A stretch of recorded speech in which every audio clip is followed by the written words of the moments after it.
अस्सलाम वालेकुम जी। Consult decide and by CDB properties से मैं हूं अली हैदर। आज की वीडियो स्पेशली उन लोगों के लिए है जो अपने घर बनाने की ख्वाहिशमंद हैं, लेकिन नॉर्मली दो ऐसी मेजर चीज़ें जिसका नॉर्मली क्लाइंट्स को इश्यूज़ फेस करने पड़े होते हैं, जिसमें सबसे मेजर एक इशू ये है कि घर की कंस्ट्रक्शन के बाद 6 माह बाद, साल बाद, 1 साल बाद या 1.5 साल बाद घर में फर्श जो है वो बैठ जाते हैं। सबसे पहले एक ये मेजर इशू है। उसके बाद सेकंड जो इश्यूज़ नॉर्मली क्लाइंट्स को फेस करना पड़ा होता है वो मेजर इशू घर की सीपीज है कि घर की कंस्ट्रक्शन के बाद महीने 1.5 महीने बाद ही घर में सीपी जाना शुरू हो जाती है, घर में पेंट सारा ख़राब हो जाता है और वॉलपेपर्स वगैरह सारे ख़राब हो जाते हैं। तो ये दो ऐसी एक मेजर इश्यूज़ हैं जिसको नॉर्मली मैक्सिमम क्लाइंट्स को फेस करना पड़ रहा होता है। तो आज की वीडियो स्पेशली उन लोगों के लिए है जो कि अपने घर बनाने की ख्वाहिशमंद हैं।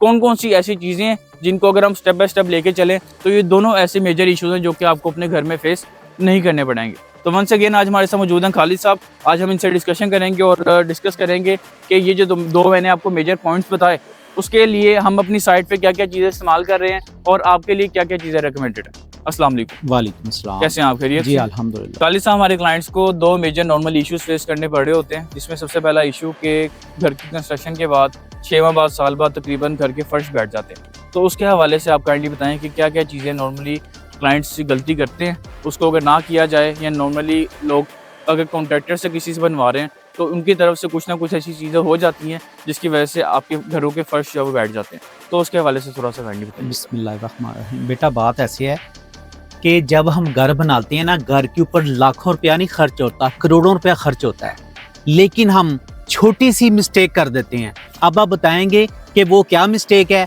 वो बेटा मिस्टेक ये है, हम कहते हैं जब कोई भी इंसान काम के दौरान ये बात कहता है कि कुछ नहीं होता तभी सब कुछ होता है, और वो कुछ नहीं क्या होता है। ये आप बाहर देखें, ये सारी मिट्टी पड़ी हुई है, ये वो मिट्टी है जो हमने इसकी बुनियादों में से निकाली है। बिल्कुल ठीक। हम छोटी छोटी बचत करने के लिए वो मिट्टी दोबारा इसके अंदर डाल देते हैं, ठीक है, उसके ऊपर गसूर डाल देते हैं। 6 माह, साल, 2 साल का टाइम नहीं गुजरता और फर्श बैठ जाते हैं। फिर हम सर पकड़ के बैठ जाते हैं, हमारे साथ हुआ क्या है। तो बेटा आप ये देखें, ये साइड शुरू की है, आप देखें जितनी मिट्टी निकली थी सारी बाहर पड़ी है। इधर देखें, ये पीछे देखें आप, जो इस साइड से मिट्टी निकाली गई वो सारी ये पड़ी हुई है। उसके बाद बेटा इस साइड पे आप देखें, ये देखें, आगे आए आप। आपसे इंशाल्लाह बेटा कोई भी बात मैं ना छुपाऊंगा नहीं, अल्लाह के हुक्म से। जो दोस्त, जो भाई ये वीडियो देखेंगे ना, उनको किसी की रहनुमाई की जरूरत नहीं पड़ेगी, वो खुद घर बनवा सकते हैं। ये देखें बेटा, सारी मिट्टी पड़ी हुई है, एक रेड़ी भी इसके अंदर नहीं डाली गई, ये टोटल इसके अंदर सारा गसू डाला है। अब जब गसू डाल दिया है, अब हम ये करेंगे कि इसके ऊपर ये ईंटें पड़ी हैं, चुनाई हो रही है, वक्तन ब वक्तन इसको हम पानी लगाते रहेंगे। उससे ये होगा कि ये गसू बैठ जाएगा।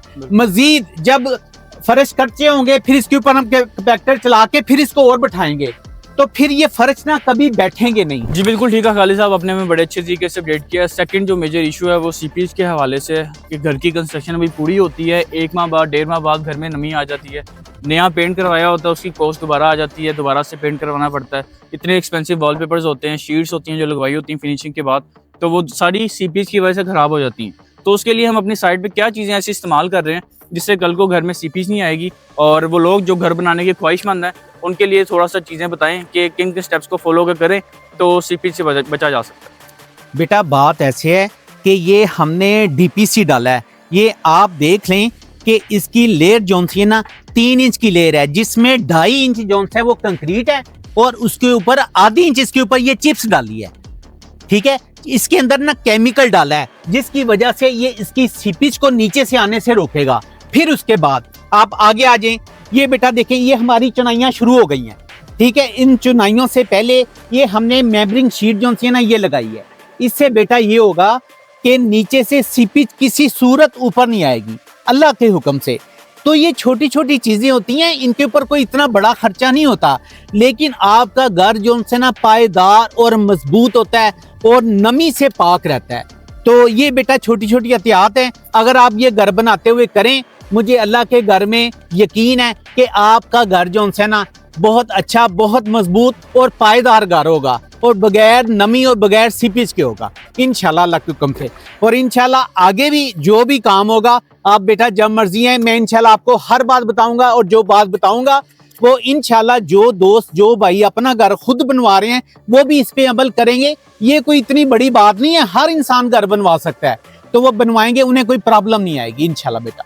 बहुत शुक्रिया खालिद साहब, आपने बड़े अच्छे तरीके से अपडेट किया। तो व्यूअर्स, ये दो मेजर इश्यूज हैं जो कि आपको नॉर्मली घरों की कंस्ट्रक्शन के बाद, फिनिशिंग के बाद फेस करने पड़े होते हैं। तो इन अगर स्टेप्स को आप फॉलो करेंगे तो आपको ना ही सीपेज का इशू फेस करना पड़ेगा और ना ही आपके फर्श इंशाल्लाह बैठेंगे। तो मजीद इसी तरह की वीडियोज़ के साथ फर्दर इंशाल्लाह हाजिर होते रहेंगे। आपके टाइम का बहुत शुक्रिया। अल्लाह हाफ़िज़।